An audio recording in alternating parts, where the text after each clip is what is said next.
දැඩි සත්කාරයක හිටියෙත් නැහැ නේද? ඇත්තටම MICU එකේ හිටියේ. රංගන ශිල්පිනී මාලනී ෆොන්සේකා කොළඹ නවලෝක රෝහලට පසුගියදා ඇතුළත් කළේ ඇගේ පියවරු පිළිකා තත්ත්වය උග්‍රවීමෙන්. නමුත් පුවත් වාර්තාවලින් සඳහන් වුණේ ඇගේ තත්ත්වය ඉතාම අසාධ්‍ය බවත් සහ ඇය දැඩිසත්කාරයේ ප්‍රතිකාර ලබන බවයි. නමුත් සත්‍ය වශයෙන්ම ඇයට අසාධ්‍ය නොවන බව ඇගේ සමීප ඥාති දියණියක් වන රංගන ශිල්පිනී සමනලි ෆොන්සේකා පවසනවා.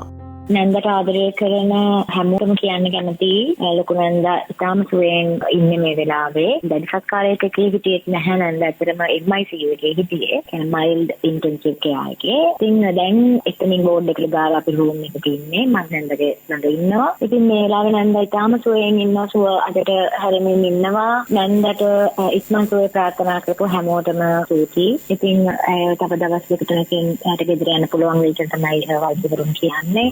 එසේම ඇය අද උදෑසන ඇගේ සමාජ මාධ්‍ය ගිණුමෙන්ද මෙවැනි සඳහනක් කර සිටියා. මම ඇහුව නැන්දගෙන් මේ පින්තූරයට දාන කැප්ෂන් එකක් කියන්න කියලා. මිෂන් කම්ප්ලීටඩ් කියලා දාන්න ෂා කියලා කිව්වා.